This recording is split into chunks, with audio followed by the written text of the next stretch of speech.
everybody doing? Afternoon. Hello. Yes.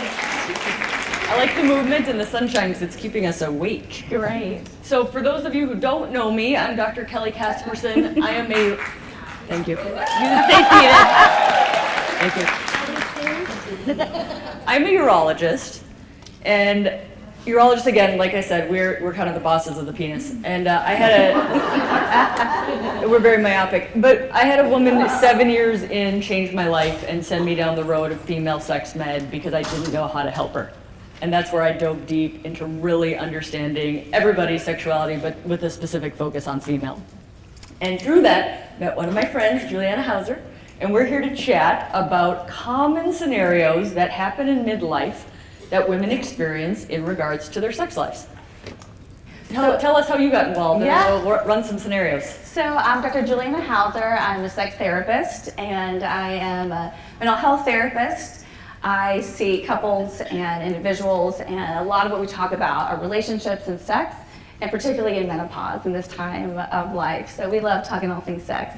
Explain to the audience who doesn't know, some people incorrectly assume that a sex therapist is somebody who watches you have sex. I mean, no, okay, no. I mean, it's not on the menu, but... But there's all... Yeah. The chef's takes. Don't yuck your So what does a sex therapist do? Right, so it's interesting, in the mental health field, just like in the medical field, I have my PhD in counseling education, and I didn't have to take one class about sex and one class about menopause. In fact, there was no mention of menopause, and then I was lucky enough to have an elective. And so if you're talking to a sex therapist that's trained in the sex therapy track, that's a different aspect of things too, that you have a different kind of training. And you want to find somebody who is a sex therapist or a mental health therapist that has a specialty in sexuality. Don't assume that they know it, and you want someone who really knows what they're talking about with it. Like you all, we've had to do a lot of our own self-training. Yeah. And we do it. It's out there. We do it, but we've had to do the work ourselves. Yeah, I love that. One resource, just because I don't want to forget, and you share your favorite resource, but for anybody who thinks they might want to find a sex therapist, and how do you find one? And you don't even want to ask your friends, like, hey, do you guys have a sex therapist? Right? So it's not always an ask a friend sort of scenario. I refer them to ASEC. Yes, me too. Okay, yes. So www.AAA. Yes. SECT, American Association of Clinical Sex. Right, education and counselors. Thank you. Yeah. When I started doing my deep dive, I have 5 sex therapists in my town now, which is, we had 0 when I moved there. And they're like, hey, we're just therapists who can talk about sex, just like doctors who help with sex med or doctors who can talk about sex. So it's like, don't assume, and even don't assume that a marriage couples therapist is comfortable talking about sex. Am I correct? Absolutely, yes, yeah. I have a lot of people that come to me after going to somebody that isn't trained, and they've had some miseducation or feel judged for it. So you want to go with somebody who's comfortable. I live in Kentucky, and there's only two of us in the whole state of Kentucky, which may not surprise you. How many people in Kentucky have sex? I mean, I'm having it. At least one. Yeah, that's what I mean. If you guys think it's absolutely crazy that not all doctors and all therapists are trained in something that you're literally here because of. Yes. I know, it's mind-blowing. And I started off as a kindergarten teacher, and so I have a pretty big career arc from kindergarten to sex therapy. And for me, what I realized was that it was one of the biggest places in our lives that people weren't talking. And the first time I was in a sex ed class, in 7th grade, in one class I had the hot gym teacher, Miss Pam, and we were able to ask one question, and I asked a question. It was, what's the deal with vaginal discharge? I was so excited to find out what the deal was. And she said that my question was inappropriate. Oh. And it wasn't then that I said I'm going to be a sex therapist, but I know that this seed was planted, that I felt such shame in asking something that was so normal. And then add to that, then that's just a bodily function, but add to it like how we are. And when I work with couples, I always say it's a miracle any of us are having pleasure and any kind of good sex. Because it's ridiculous. We're not trained, we are not properly educated, we don't know our bodies as well. We have all of these messages from other places telling us that it's bad or it should be this certain way. And so when it's pleasurable, when it's wonderful, when it's a good part of your life, it's a real benefit. And the way that I really think about talking about sex is you don't have to be having active sex to be having a wonderful sexual life. We are all sexual beings, whether we're having sex acts or not. And that's what I want you to hear as we're moving forward, that great sex is great sex. But there's a whole lot of things besides penetrative sex that add to who you are as a sexual being. Yeah, and just appreciating pleasure in your day. Yes. Right, and the discussion, we were talking about like trigger words earlier, like even the word sensual can be triggering, or the word like erotic is triggering, but really what it means is being in the present and embodied and appreciating the pleasurable things in life, even in a like not orgasmic way, right. But like beautiful flowers, the way that what you picked out today feels on your skin. Like all of that when they're talking about what does sensuality through your day mean, that's what my takeaway is. Do you want to add to that? Absolutely. So one of the things that I think is really important to note is I talk about holistic sexuality, and sensuality is the first of the 9 pillars that I've come up with about holistic sexuality. And it's really about knowing who you are. When you know who you are as a sexual being, you know who you are. I call it the final frontier of self-development, because it's the hardest part to know, because again, we have so much that get in between here and there we want it to be. But as we know, we have people asking us all that everyone wants to know about it and wants to feel comfortable about what sex and sexuality is. So ask us, listen, we're gonna do some scenarios that we put together of what we often hear from this population, although we've heard it all. But I love it when I get a question I've never heard before, but it's been 20 years. So if we have time for question and answer at the end, we'd love to be stumped. I love it when especially like young men, they'll be like, you've never heard this one before. Yeah. I'm like, try me, honey. No, like, and but the point is, people really feel abnormal. Yes.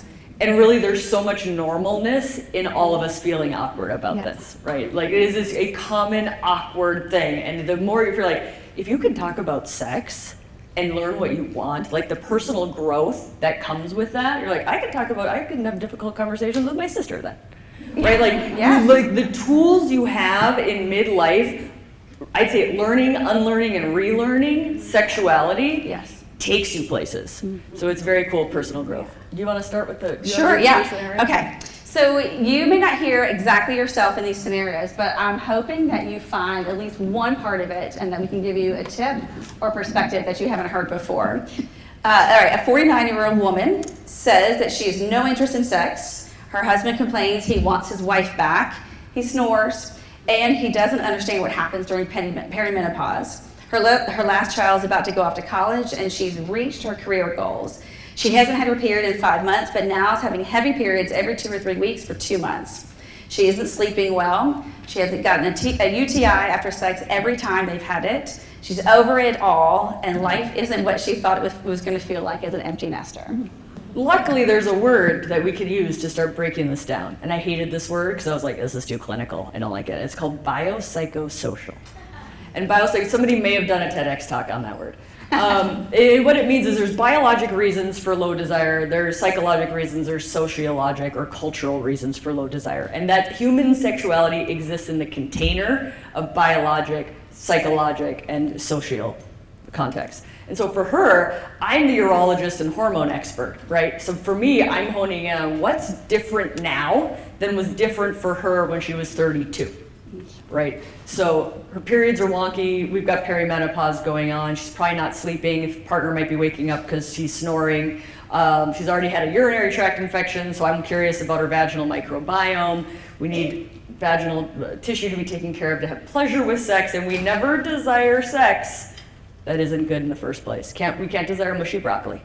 So one other question for me is like, when you're at the party, do you like the party? Is it a nice place to party? Right? And like, you might not think about partying often, that's fine, that's spontaneous desire, but when your partner wants to go to the party and you're like, yeah, let's go to the party, is it a nice party? So I always care about the context of that. So those are the first things I'm starting to think about, but I know, and that's why I became the expert, because I got to the point where I'm like, I can give you a perfect pelvis. I can give you the vaginal estrogen, I can give you the hormones, I can go to physical therapy, all the good things. But if this is what's going on, or the relationship's what's going on, your perfect pelvis doesn't give you good sex, right? Yes. Take it from there. Right. So I agree. So it's to me, if you want to have like your perfect dream team, you are having a pelvic floor therapist, you are having a urologist, someone who is absolutely, a gynecologist that is absolutely an expert in sex, and you're talking to a sex therapist or a therapist who knows something about sex. That is your dream team of doing this. And don't be afraid to ask for this, to look for it, and don't be a gatekeeper. If you know even one of those 3 experts, tell all your friends proactively. Don't make them ask for it. So be the person, be a researcher, and be somebody that shares all the information. And don't do it like, so I know this sex therapist.